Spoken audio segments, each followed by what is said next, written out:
that Allison made them do. They all loved Farley to death, but they sometimes hated her too for bossing them around and for the spell she'd cast on them. Sometimes in Farley's presence, they didn't feel real, exactly. They felt kind of like dolls, with Farley arranging their every move. Each of them wished that, just once, she had the strength to tell Farley number QLEEs. Farley asked. Emily, you want to do it, right? Emily's voice quivered. Well, I'll do it. Hannah butted in. Me too, Emily said quickly after. Spencer and Ari reluctantly nodded. Satisfied, Allison shut off all the lights with a snap and lit several sweetly scented vanilla votive candles that were on the coffee table. Then she stood back and hummed. Okay, everyone, just relax, she chanted, and the girls arranged themselves in a circle on the rug. Your heartbeat slowing down. Think calm thoughts. I'm going to count down from 100, and as soon as I touch all of you, you'll be in my power. Spooky. Emily laughed shakily. Allison began. 100, 99, 98, 22, 11, 5, 4, 3. She touched Aria's forehead with the fleshiest part of her thumb. Spencer uncrossed her legs.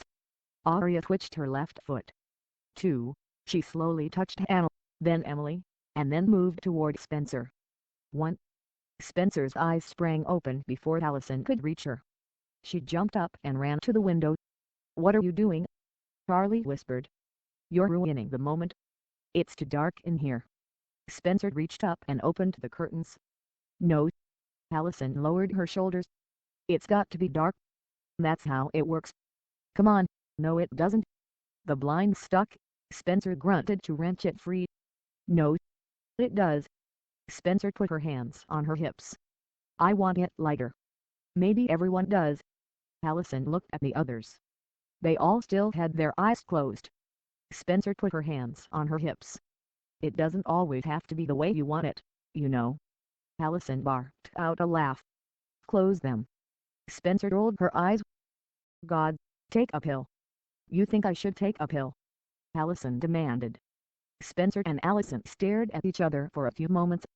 It was one of those ridiculous fights that could have been about who saw the new Lacoste polo dress at Neiman Marcus first or whether honey-colored highlights looked too brassy, but it was really about something else entirely.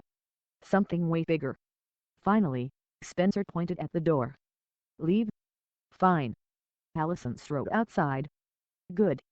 But after a few seconds passed, Spencer followed her. The bluish evening air was still, and there weren't any lights on in her family's main house. It was quiet, too. Even the crickets were quiet and Spencer could hear herself breathing. Wait a second, she cried after a moment, slamming the door behind her. Allison. But Allison was gone. When she heard the door slam, Farley opened her eyes. Farley. She called. Guys. No answer. She looked around. Hannah and Emily sat like lumps on the carpet, and the door was open. Farley moved out to the porch. No one was there. She tiptoed to the edge of Farley's property. The woods spread out in front of her and everything was silent. Farley. She whispered. Nothing. Spencer.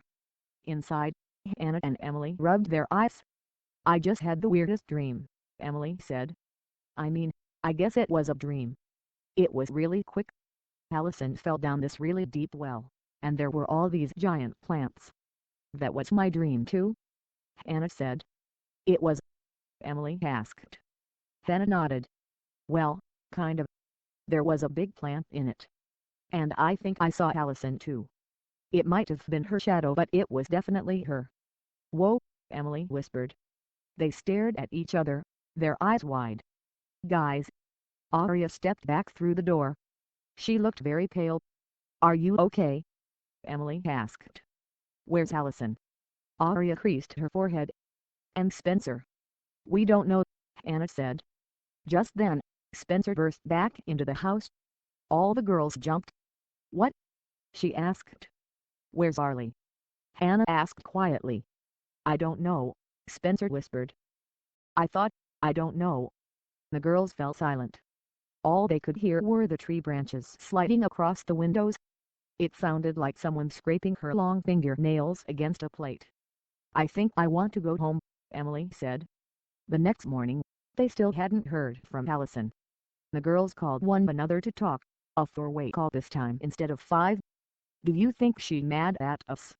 Hannah asked. "She seemed weird all night." "She's probably at Katie's," Spencer said. Katie was one of Arlie's field hockey friends.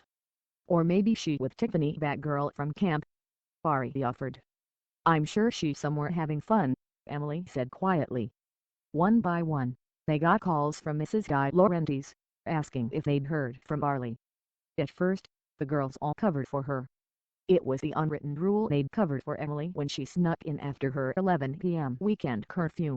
They'd fudged the truth for Spencer when she borrowed Melissa's Ralph Lauren duffel coat and then accidentally left it on the seat of a SEPTA train.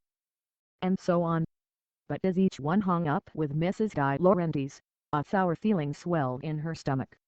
Something felt horribly wrong. That afternoon, Mrs. Di Laurentiis called again, this time in a panic. By that evening, the Di Laurentiises had called the police, and the next morning there were cop cars and news vans camped out on the Di Laurentiises' normally pristine front lawn. It was a local news channel's wet dream, the pretty rich girl, lost in one of the safest upper-class towns in the country. Hannah called Emily after watching the first nightly Arlie news report. "Did the police interview you today?" "Yeah," Emily whispered. "Me too." "You didn't tell them about—" She paused. "About the Jenna thing, did you?" "No," Emily gasped. "Why? Do you think they know something?" "No, they couldn't," Hannah whispered after a second. "We're the only ones to know. The four of us, and Allison." The police questioned the girls along with practically everybody from Rosewood, from Arlie's second-grade gymnastics instructor to the guy who'd once sold her Marlboros at the. It was the summer before 8th grade and the girls were supposed to be flirting with older boys at pool parties, eating corn on the cob in one another's backyards, and shopping all day at the King James Mall. Instead they were crying alone in their canopied beds or staring blankly at their photo-covered walls. Spencer went on a room-cleaning binge, reviewing what her fight with Arlie had really been about, and thinking of things she knew about Arlie that none of the others did. Hannah spent hours on her bedroom floor, hiding empty Cheetos bags under her mattress. Emily couldn't stop obsessing over the letter she'd sent to Arlie before she disappeared.